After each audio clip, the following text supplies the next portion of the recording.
So good evening दोस्तों. So today running challenge day 52 and running duration 1 hour 60 minutes. तो चलिए.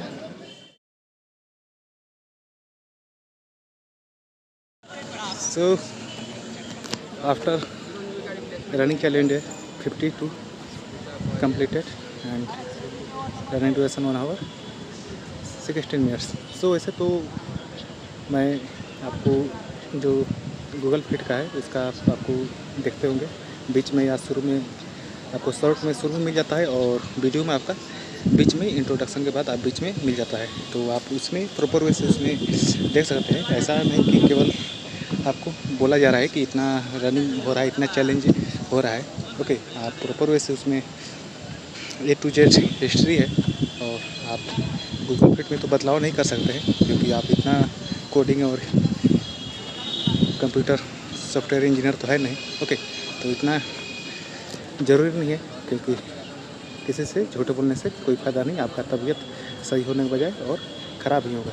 Okay, तो इसके लिए बेसिकली आज कल मैंने काफ़ी अच्छे से करंट अफेयर आपको चर्चा किया था, काफ़ी मैंने बताया था. लेकिन एक कल का ही अगर आप न्यूज़ सुनो तो जो भारतीय गोल्ड जो रखा है, जो हमारे भारतीय गोल्ड का देख रेख कौन करती है?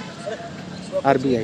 Okay, reserve bank of India, जो कि ये गवर्नमेंट का पूरे इंडिया का बैंक है जिसके पास 562 टन से भी ऊपर अभी सोना है उसके पास. तो बेसिकली टोटली सोना आपका ऐसा नहीं कि इंडिया में ही रखा गया है. जो बैंक ऑफ इंग्लैंड है उसमें आपका अधिकतर सोना रखा गया है या और कई बाहरी देशों में रखा गया है. ओके, तो बेसिकली बैंक ऑफ इंग्लैंड का जो रखा गया है उस वॉलेट से, उस बैंक से निकाल कर अपने देश में 100 टन सोना उसमें से मंगा लिया गया है, यानी मंगाया जा रहा है. तो ये काफ़ी अच्छी बात है क्योंकि बेसिकली सिक्योरिटी रीजन के कारण ऐसा अपने जो खुद का गोल्ड होते हुए भी, खुद का जो एसेट होते हुए भी अगर आपको बाहरी बैंक में रखना पड़ रहा है तो इसके कई रीजन्स होते हैं. अगर राजनीतिक आपके देश में राजनीतिक अस्थिरता हो, जैसे पाकिस्तान को ले लीजिए, उसमें हमेशा सैन्य तख्ता के पलट का बना रहता है. तो ऐसा नहीं कि मान लीजिए उसमें तो सैनिक मान लीजिए अपने काम के लिए मान लीजिए वहाँ के जो पाकिस्तान के बैंक है तो वहाँ पे मान लीजिए रखा हुआ गोल्ड वो सैनिक अपने कब्जे में ले ले और उसका खुद के लिए उपयोग कर ले. तो इसलिए जो कई देश होते हैं तो इसका बाहरी बैंकों में रखा जाता है ताकि जो सभी एसेट हैं एक ही बार बर्बाद ना हो और जो भी देश में तानाशाही आए तो वो उसका उपयोग ना कर सके. ओके, तो फिर भी आप जो इंडिया के पर्सपेक्ट में देखा जाए तो इंडिया काफ़ी अभी देखा जाए तो पिछले 10 सालों से पूरे स्टेबल गवर्नमेंट है. पूरे से आपका विकास दर आपका बढ़ रहा है, ग्रोथ रेट है और देशों की अपेक्षा काफ़ी अच्छा है.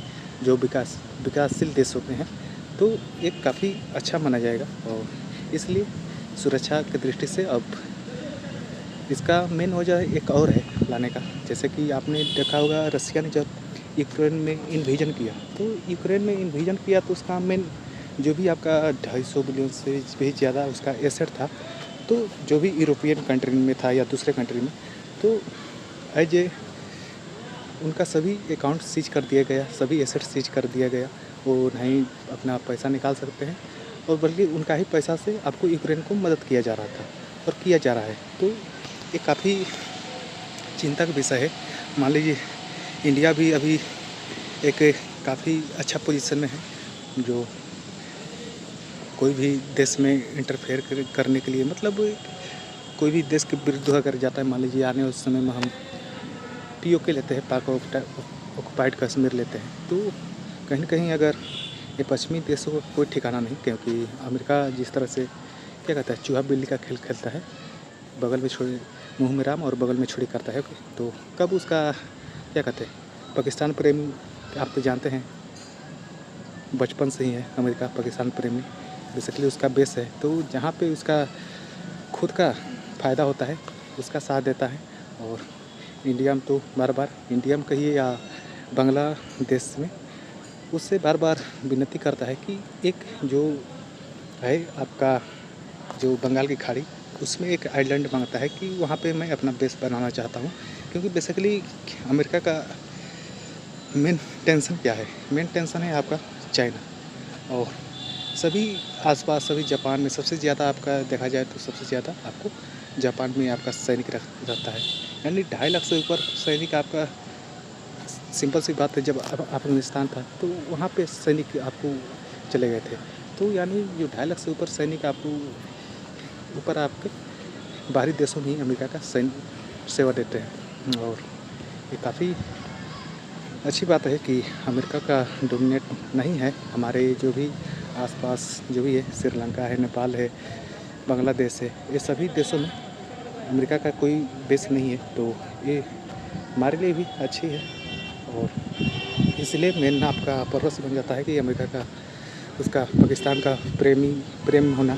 क्योंकि अगर पाकिस्तान मान लीजिए चाइना पर भी काउंटर अटैक करता है तो उसका बेस अगल-बगल के जो भी खाड़ी देश हो, या खाड़ी देशों में तो कोई भी आपका सऊदी अरबिया जितने भी आपका कंट्री है उसमें आपका बेस है। ओके, तो ऐसे बेस का उपयोग करके वो आए दिन जहाँ पे ज़रूरत होता है वहाँ बमबारी करता है, जिस देश से युद्ध करना रहता है वहाँ युद्ध करता है। तो आने वाले समय मान लीजिए अपना एसेट अपने देश के पास रहेगा तो ये बेहतर रहेगा, क्योंकि हमारे देश में स्टेबिलिटी, राजनीतिक स्टेबिलिटी, जो सुरक्षा है वो सभी बेहतर हो चुका है अभी समय में।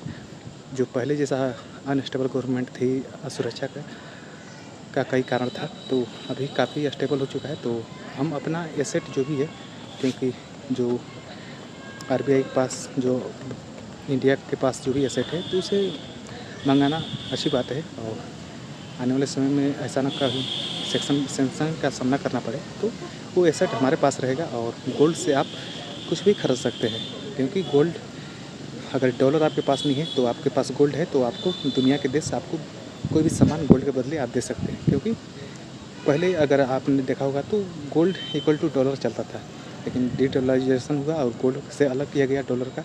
तो अभी चलिए काफ़ी अच्छी है, क्योंकि और सबसे ज़्यादा बात कर लिया जाए अमेरिका पास जो मतलब उसके बैंक में आपका सोना है। लेकिन सबसे ज़्यादा एक बात है आपको पता होना चाहिए कि इंडिया में सबसे ज़्यादा जितने भी कंट्री है जो सोना रखे हैं, ओके, उससे कहीं ज़्यादा आपका इंडिया के जो भी महिलाएं जो अपना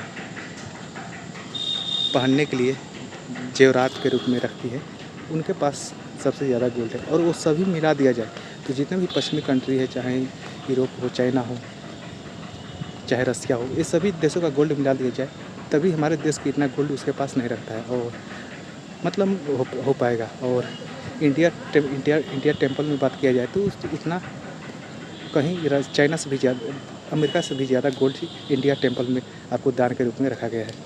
तो आप समझ सकते हैं इंडिया आज भी सोने का चिड़िया है, कल भी सोने का चिड़िया था और हमेशा रहेगा।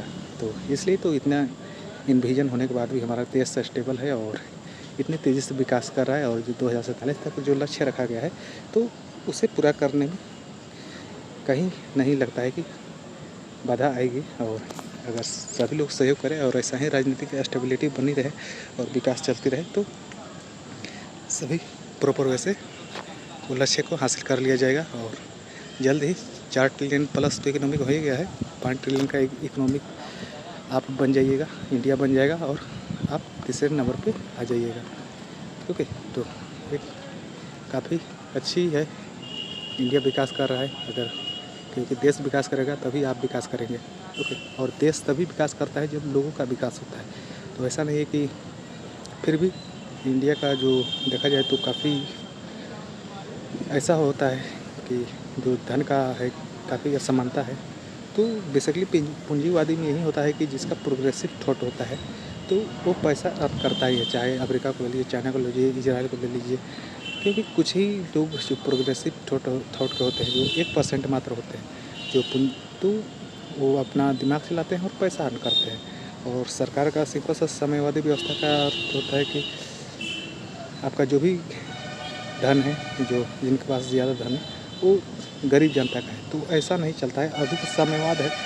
नया साम्यवाद के रूप में देखा जाए तो जो गवर्नमेंट है आपको अमीरों से चंदा लेती है, यानी अमीरों से ज़्यादा टैक्स लेती है, और जो जन कल्याण के रूप में आपको गरीबों के विकास में, उत्थान में काम करती है। तो ये अच्छी बात है। अमीर लोग पैसा कमाएं, गरीब भी पैसा, ऐसा नहीं है कि गरीब पैसा नहीं कमाते हैं, गरीब पैसा कमाते हैं। गरीब भी इनडायरेक्ट रूप में सबसे ज़्यादा टैक्स देते हैं। तो कहीं न कहीं सभी आपस में म्यूचुअल है। तो अगर अमीर सोच ले कि मैं ही टैक्स देता हूँ तो वो भी नहीं है, और गरीब सोच ले कि मैं केवल काम करता हूँ तो वो भी कभी नहीं देश चल पाएगा, नहीं आपका सभी चीज़ें अस्थिर हो जाएगी। ओके, तो चलिए ये रहा आज आपका कि जो भी चल रहा है करंट सिनेरियो में।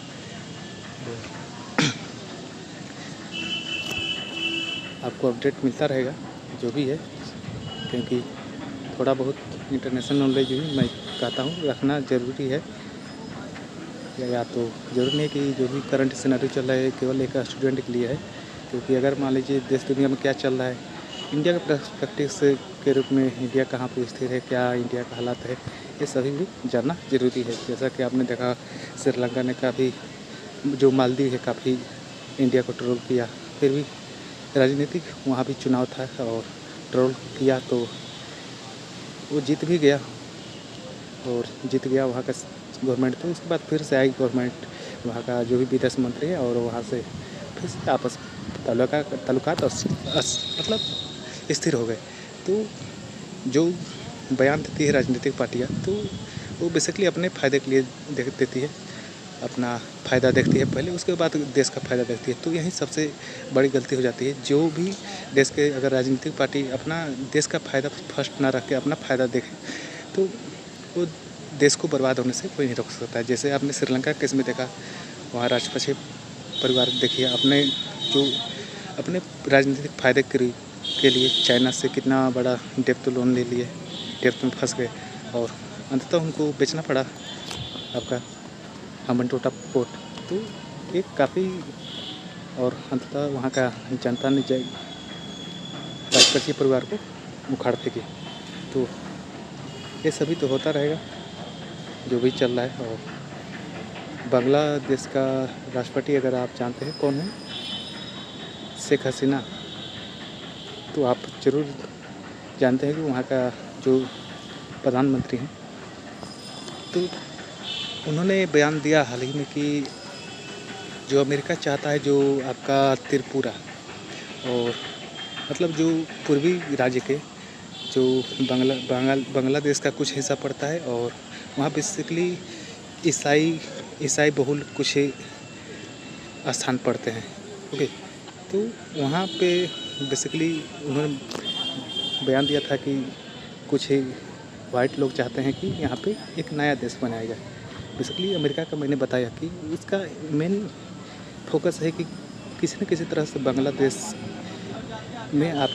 बांग्लादेश में या उसके जो भी बंगाल की खाड़ी में, वहाँ पे उसका एक स्थान मिल जाए जहाँ पे वो अपना बेस बना सके, ताकि वो चाइना को काउंटर करने में आसानी हो सके। ओके, तो बेसिकली चाइना आपका इंडिया से तो ऊपर से BRI प्रोजेक्ट के अंदर सड़क निकाल नहीं दिया, लेकिन म्यांमार होते हुए भी चाइना से जो बंगाल की खाड़ी में, वहाँ पे भी BRI प्रोजेक्ट के अंतर्गत वहाँ पे भी चाइना अपना सिल्क रोड बना चुका है। तो ये काफ़ी अमेरिका के लिए टेंशन की बात है, और इंडिया के लिए तो है ही। फिर भी इंडिया काउंटर करने के लिए रिंग ऑफ पल्स के निर्माण, डायमंड यानी रिंग ऑफ पल्स का निर्माण किया है। तो ऐसा नहीं है कि इंडिया भी चुप है। ओके, इंडिया भी अपने दुश्मनों को अच्छा खासा टक्कर दे रहा है। तो कहीं ना कहीं आने वाले समय में चलिए जल्द से जल्द हमारा POK आ जाएगा तो ये और बेहतर रहेगा, और हो सके जल्द ही आएगा, क्योंकि जो आने वाले सबसे बड़ा एक चुनाव का मुद्दा था 370, तो वही हट नहीं गया पिछले मात्र 10 सालों में। जो सबसे बड़ा चुनाव का मुद्दा था राम मंदिर, वो भी मुद्दा ख़त्म, 370 भी ख़त्म। अब बचा POK, जिसको लेकर पाकिस्तान का भी राजनीतिक, वहाँ का राजनेता अपना रोटी सेकते हैं, और यहाँ का अब जो कश्मीरी राजनेता हैं वो तो 370 के लेके अपना रोटी सेक रहे थे इतना दिन, तो 370 तो हट गया। अब देखिए, अब वहीं POK एकमात्र एक बड़ा एक देखा जा रहा है, एक आरक्षण का मुद्दा आपका निकल रहा है, और जो आपको किसान को लेकर है तो किसान को लेकर है तो वहाँ पे किसान के हित में बेसिकली एमएसएमई यानी जो मिनिमम आपका फिक्स प्राइस है उसको लेकर काफ़ी विवाद चलता है। तो बेसिकली हर फसल में जो है आपका मिनिमम सपोर्ट प्राइस तो नहीं दे सकती है गवर्नमेंट। अगर देना हर आपका फसल में मिनिमम सपोर्ट प्राइस अगर गवर्नमेंट दे देती है तो आपको गवर्नमेंट को WTO से यानी वर्ल्ड ट्रेड ऑर्गेनाइजेशन से बाहर निकलना पड़ेगा। और अगर बाहर निकल गया तो आप समझ सकते हैं पूरा वर्ल्ड से भारत कट जाएगा। और जो भी हम चाइना से सबसे ज़्यादा व्यापार करते हैं, बेसिकली चाइना से हम क्या व्यापार करते हैं, अधिकतर हम इलेक्ट्रॉनिक्स गुड्स और आपका मेडिकल इंग्रेडिएंट्स मंगाते हैं। तो बेसिकली आप चाइना से हम वैसे प्रोडक्ट को मंगाते हैं। मान लीजिए हम डेफिसिट यानी घाटे में तो रहते हैं, लेकिन हम कच्चे माल को मंगाकर उसे बेहतर यानी जो फार्मास्यूटिकल प्रोडक्ट होता है तो वो प्रोडक्ट ज़्यादा मंगाते हैं और मंगाकर हम अपने उस दवा को बनाकर और दूसरे देशों में निर्यात करते हैं। यानी वहाँ से एक्सपोर्ट करके हम यहाँ पे इंपोर्ट करके और हम एक्सपोर्ट करके फ़ायदा में ही रहते हैं, यानी दूसरे देश से फ़ायदा नहीं होता, भले ही चाइना से हम घाटा में रहते हैं। ओके, तो कहीं ना कहीं काउंटर बैलेंस हो जाता है। फिर भी एक समय ऐसा आएगा कि चाइना और इंडिया का ट्रेड डेफिसिट में न जाके फ़ायदा में सरप्लस हो तो ये बेहतर रहेगा। कोई भी देश के लिए, कोई भी देश से अगर उसका डेफिसिट न रह के सरप्लस होता है व्यापार, तो वो सबसे अच्छा व्यापार माना जाता है। जैसे हम अमेरिका से व्यापार करते हैं तो अमेरिका से हमेशा हम फ़ायदा में ही रहते हैं, हम सरप्लस रहते हैं। और अमेरिका में बेसिकली क्या जाता है, आपका दवा तो जाता ही है, आपका चावल बेसिकली इम्पोर्ट होता है, जो बासमती राइस वहाँ डिमांड होता है। बेसिकली आपका इंडिया में के हर देश के लोग कहीं ना कहीं दूसरे देश में रहते हैं, तो वहाँ इंडिया जो आपका स्पाइस में सबसे बड़ा डिमांड रहता है, यानी स्पाइस को भी बेचकर एक्सपोर्ट करके आपको इंडिया बेनिफिट्स में रहता है। गेहूँ हो गया, चावल हो गया, चीनी का निर्यात भी काफ़ी होता है। तो लेकिन देखा गया कि इंपोर्ट में घाटा है इस समय, और इसका मेन कारण रहा कि आपको जो 60 बिलियन का हमें टारगेट था वो बेसिकली आपको 58 भी नहीं टच हुआ, 52 बिलियन टच हुआ। उसके बाद फिर से 48 बिलियन में आपका डेफिसिट आ गया, यानी 4 से 5% आपका नीचे आ गए। तो ये सोचने की बात है। और ऐसा मेन रीज़न क्या रहा, क्योंकि कोरोना, क्योंकि हमारा खुद का ज़रूरत को पूरा करने के लिए, क्योंकि इंडिया जितना ज़्यादा आपका सेकेंड लेवल में आपका चीनी का उत्पादन करता है, लेकिन चीनी भी उतना ही ज़्यादा कंज्यूम भी करता है। इंडिया में सफ़ेद नमक सभी चीज़ों के लिए काफ़ी डिमांड है। जैसे हाल ही में जो होगा नमक को लेकर, नमक, चीनी, ये सभी जितना हम उत्पादन करते हैं उतना ही ज़्यादा कंज्यूम कर लेते हैं। जैसे आपने चाय के बारे में सुना होगा, इंडिया बहुत ज़्यादा उत्पादन करता है चाय में भी, लेकिन चाय भी उतना ही कंज्यूम कर लेता है। तो हम ज़्यादा चाय को एक्सपोर्ट नहीं कर पाते हैं। ओके, तो फिर भी चलिए, पॉपुलेशन है तो वहाँ का खपत तो भी होगा ना। ऐसा नहीं कि पॉपुलेशन है तो वो एक्सपोर्ट करने के लिए हम अपने पॉपुलेशन, अपनी जनता को हम मूलभूत जो खाने की चीज़ें हैं वो दे ही नहीं, और केवल हम व्यापार पे ही फोकस करें, तो ऐसा नहीं है। ओके, तो चलिए, ये हर दिन की बात ही, आज का रनिंग चैलेंज कंप्लीट हुआ और हम फिर से मिलते हैं नेक्स्ट वीडियो में। Okay, next day challenge. Okay, thank you.